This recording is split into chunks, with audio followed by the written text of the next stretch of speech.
Brett McKay with theartofmanliness.com, and here in the United States, Thanksgiving is coming up. And for some reason or another, carving the turkey has always been a man's responsibility.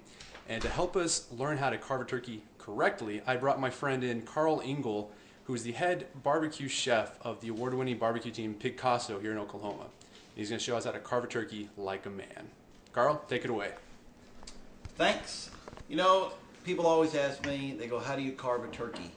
Nobody does it very much, so they sit there and they say, I only do it once a year, and I see all these great platters by these great chefs on TV, and you know, they want that, and they want that for their family, and they want that for their friends. Well, we're going to show you how you can get that today. It's really not that hard if you follow a few basic steps and techniques, and you know what, give it some practice, and if you mess it up, you know, so what, the turkey's still going to be good. But what we have here, we have our traditional holiday bird, and you'll notice I don't use a huge knife. You don't need a big giant knife to cut this turkey, because basically you're going to use a carving knife when you do some slicing later on. But the first thing you want to have some control and be able to do some things.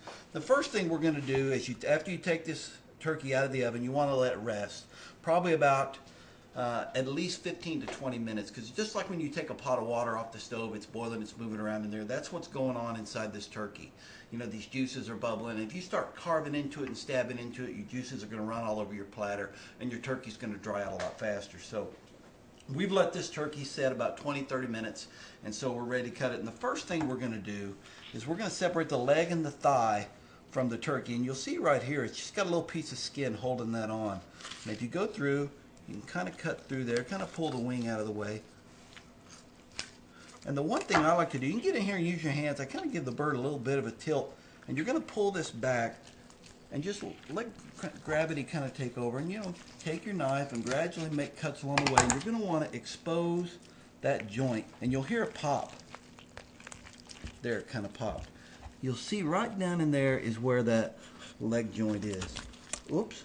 And then you'll kind of just cut through there until you don't find any resistance.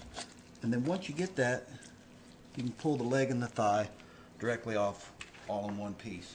The next thing you want to do is separate the leg from the thigh. If you can kind of feel in here, and this is a part that takes some practice, you can kind of feel in here and you'll feel where there's a little joint.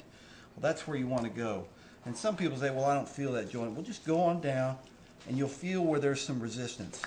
And if you get some resistance, then you just want to kind of move your knife over to where you don't get it anymore, and that's the tip of that thigh bone.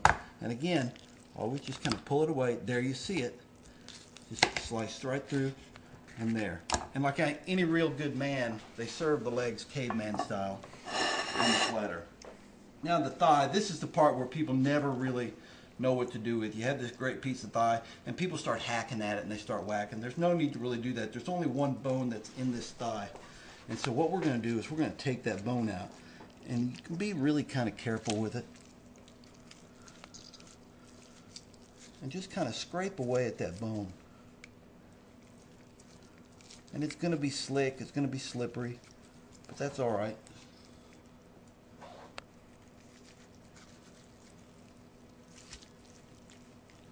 You'll find it, and you can kind of almost separate it into a couple pieces right off that bone. People always love the white meat, and for the life of me, I don't know why, because the dark meat is really the most flavorful, it's the most tender. Now you've got this piece of thigh meat that you can just carve up for your platter.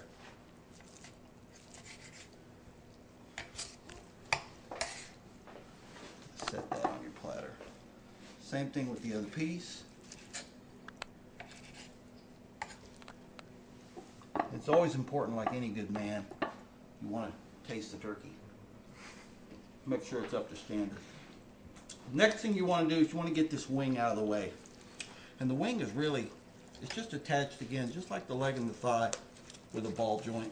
You want to get it, pull it back, and you'll hear it kind of crack, and you'll see where that joint is in there. And there's a bunch of little tendons and sinew in there, but you'll come in there, step that, and you can serve the wing whole onto your platter as well. So this is where, the next step is where a lot of people do a lot of different things. The one thing that a lot of people do traditionally is they'd carve small slices off the side of the breast. And you can do it that way, that's fine, that's no problem. It can tend to dry out, and sometimes if you get the wrong kind of knife, it can tend to cut or tear the meat. So what I like to do is right across the top of this breast, there's the breastbone.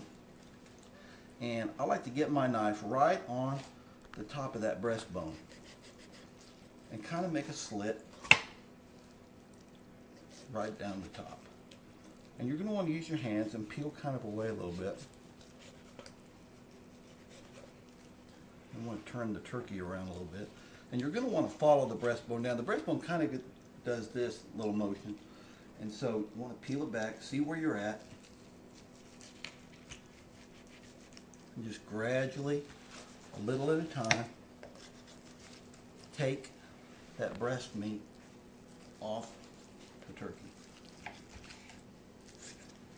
Slide that out of the way, and here you go.